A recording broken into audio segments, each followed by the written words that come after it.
The chase continues at Open Roads Raceway for the running of the Target 350. The next 3 races are going to be road courses, and the bottom 4, as always, will be eliminated from championship contention. We're down to just 13 competitors remaining. If you're wondering why it's not 12, just check out the chase update video I did a while back, and you'll see. Justin Roberts and the 23 starts on the pole. This is a very big road course track, 13 miles to be exact. And here comes Pichu going for the lead, coming off the long straightaway. It is an unpredictable road course, a lot of open room. It could be set up, a lot of big wrecks can happen. And there we go, a big wreck has just happened. Oh no, the top 10 has been taken out. Oh my goodness. On the first turn of the race, a lot of drivers already out because of a massive wreck. This is probably the biggest wreck we've ever seen this season, and one of the biggest ever in Pole 1 Cup history. Some drivers even went over the fence. I mean, this is like a street course, and there's a lot of room for error. Watch Mitchell Riggs. He got off the track, hit a couple of the trucks and all that stuff. Alex Ragow got the worst of it. Ooh, an invisible wall, he hits it. Tractor trailers, and look at that, they just see everything. And the 43 just goes for a wild ride. I think he hit an invisible wall there. Watch Dion Scott, see how he avoids this wreck. Look at this, the 88 just came right out of nowhere and just spun, and then the 3 just avoids it. Wow, what a save made by Dion Scott. Now it's a battle between him and Jacob Lawler. RCR cars battling for the lead, and we're not even completed the first lap yet. Big jump on the fence, and Dion Scott is up. It's upside, almost, well, up on his roof, and he just lost it there. Jacob Lawler takes the lead.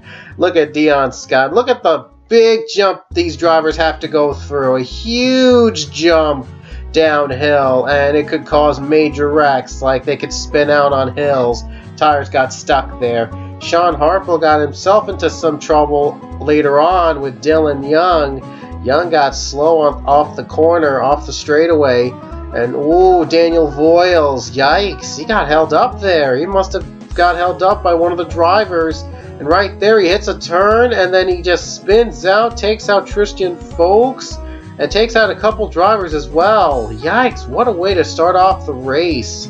Ooh, Benjamin Miles had to slow up in order to avoid the 3 Dion Scott. That's going to cost him a position to Ian Dutta as they make another not as big jump, but still, it's a pretty big jump. Gwen Cobb battling for position against Nathan Hudson. There's still a few drivers left to compete here for the win, and we're not even finished with the first lap yet. It is a very long course, which means there are no cautions, and there are 5 laps, so that's why the race is only 5 laps long. Well, you're not going to see any cautions here today, just like we had in Thornton when we raced at Thornton a couple seasons back. It's a big track, no cautions because of it, so it could set up unpredictable racing, and once you crash, you're done. And look at this, Benjamin Miles trying to get his position back from Ian Dutta. I think that's for second, believe it or not. And Benjamin Miles goes off. He takes the position away from the 16. Lap 2 though, Miles, oh, he got an unlucky bounce, loses the position, and he gets on, and he just crashes. Cody Hagan as well, he just took a bad hop downhill, and he takes a spin. He's going to lose precious spots, which at this point not a lot of drivers competing now for the win. It's going to be a very costly mistake. Isaiah Bernesh going for battle position here. Another position battle here at Open Roads.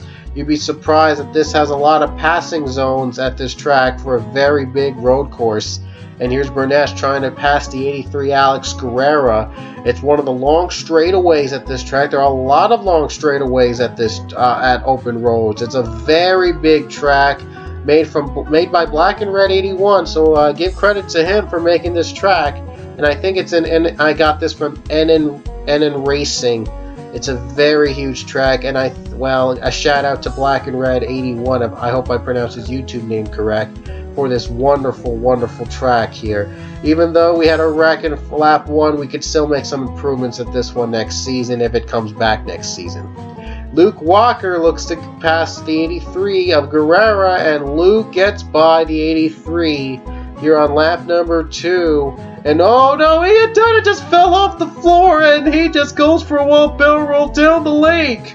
Oh my goodness, that is supposed to be an ocean. That is supposed to be water that he landed on. Here's an onboard look of Dudda's hard fall. He just flips upside down and goes underwater. Or so we thought. Apparently water's not real in our Town 3, it's just another pavement, so I guess he's safe. And if that was real water, he'd probably drown in it. So thank goodness, though, the water is not really real in NR Town 3. Here comes Leia Walker. Leia Walker last race became the all-time wins leader in Pokemon Cup history with her win in Pensacola, passing her teammate Pichu on the wins list. Now she's gaining up a couple positions, hoping to save a good finish, maybe even get a top 10 out of this. Devin Widston goes for position against Isaiah Bernesh, and this battle would take a very long time to settle. Widston goes down below, but Isaiah Bernesh still has the preferred high line. You saw a bit of a cut there. I did. That was because this battle was really, really, really long. They were side by side for, I don't know, like about 5 minutes. And Devin Widston still has a bit of a preferred line. Here they come down the turn. Will the matter be finally settled? And I think it will. Devin Widston's got the turn. He's got the line, and he's off. He finally gets by the 11 of Isaiah Bernesh after a very, very long battle. 2 laps to go here at Open Roads. And whoa, Bernesh got a hard hop, and he goes over the fence. Luke Walker, oh, Leia's in it. Oh man, Zachary Fitzwater, Luke Walker, my goodness. This race has been filled with wrecks, but thankfully we don't have any cautions. We don't have any cautions to ruin it, to slow it down.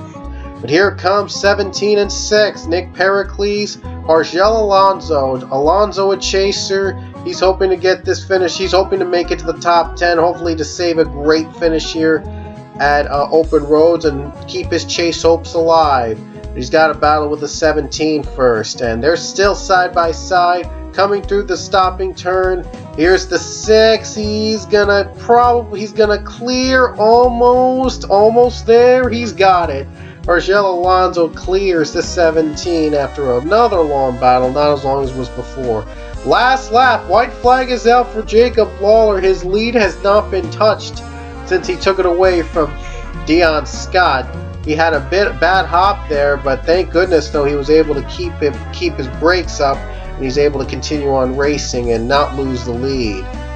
That's a big hop there. Ooh, Connor Breton there. Look at that, a big hop. And oh, Avi Sachs, he took a bad break, and he goes for a spin.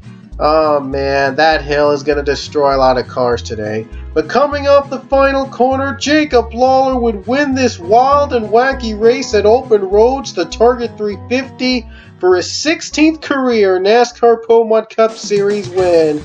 Remains third on the all-time wins list. He's just a win away from tying for second on the all-time wins list with Pichu. So Pichu, he might be losing another. He might have to share another spot with another driver if Lawler wins again this season. And by the way, he's now become a 2-time winner in Season 14. If he was still in the chase, he would lock himself into the next round, but he got eliminated last race. Oh well, a win is a win, so he'll take it any day. That's it from Open Roads. We'll see you guys at Freeway. Not as big as Open Roads, but still a big road course, and you don't want to miss Freeway either. So if you loved Open Roads, you're going to love Freeway. See you there!